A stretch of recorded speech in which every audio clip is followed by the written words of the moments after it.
A group of 10 naval vessels from China and Russia sailed through the strait separating Japan's main island and the northern island of Hokkaido on Monday, the Japanese government said, adding that it was closely monitoring the activity.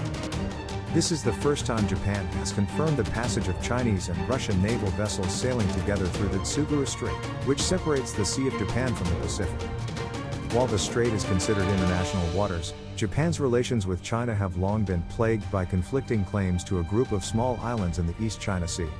Tokyo also has a territorial dispute with Moscow. The government is closely watching the activities of Chinese and Russian naval vessels around Japan like this with great interest, Deputy Chief Cabinet Secretary Yoshihiko Isozaki said at a regular press conference on Tuesday. We will continue to do our utmost in our surveillance activities in the waters and airspace around Japan. A spokesman for the Japanese Ministry of Defense said there were no violations of Japan's territorial waters and no international rules were violated by the passage of the ships.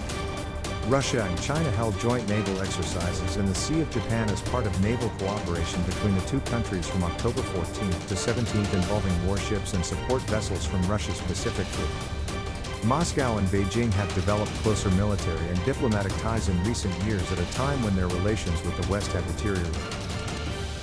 The Chinese and Russian navies held a joint exercise on Thursday, October 14, 2021.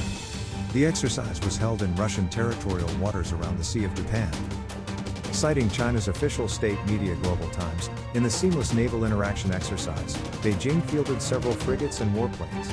These include the advanced frigate 055 Nanchang, 052D Kuanyang, Type 054A Binzhou and Liuzhou frigates, and Type 903A comprehensive supply ship Dongping. With the composition of the fleet, this is the first time China has brought a fleet weighing more than 10,000 tons in an overseas exercise. On the other hand, the Russians reportedly brought along a fleet of anti-submarine warships, submarines, frigates, and fighter aircraft. During the exercise, the Chinese and Russian navies will practice communication, sea line countermeasures, air defense, direct fire at maritime targets, joint maneuvers and joint anti-submarine missions, the Chinese Navy said, quoted Friday, October 15, 2024. Exercises between the two countries have been carried out several times. Last August, the two of them also carried out an exercise conducted by the Zapad or Interaction 2021 in the Ningxia Hubei Autonomous Region, China. The exercise also reportedly involved several types of aircraft, artillery, and armored equipment. Meanwhile, the naval interaction exercise this time was carried out when competing with China and Russia. The United States held exercises in the Bay of Bengal with India, Australia, and Japan. Some analyses show that the exercise between Russia and China was conducted to demonstrate the military capabilities of both. This is likely addressed to the US and its allies who are considered to often interfere with the interests of Beijing and Moscow. New regional security organizations such as the Quad and AUKUS pose a serious threat to China and Russia, and the exercises will contribute to peace in both countries, said Song Dongping, a China military expert. According to Senior Colonel Wu Qian, spokesman for China's Ministry of National Defense, the theme of this upcoming military exercise is jointly safeguarding regional security and security. The aim of this exercise is to consolidate a comprehensive strategic coordination partnership for a new era between China and Russia, Wu said. It will also deepen the pragmatic cooperation and traditional friendship between the two militaries, further demonstrating the determination and ability of both sides to fight terrorist forces and maintain regional peace and security.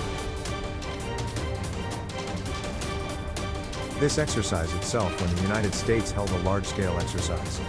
The exercise, called the 2021 Large-Scale Exercise or LSE 2021, began on August 3 and will run until August 16.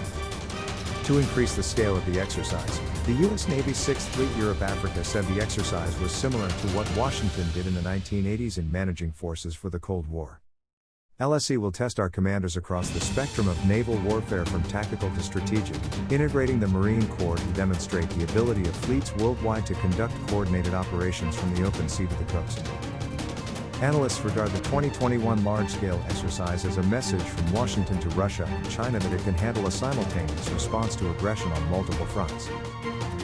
According to James R. Holmes of the U.S. Naval War College, the LSE serves as a reminder to U.S. rivals that they face a formidable challenge from Uncle Sam's country.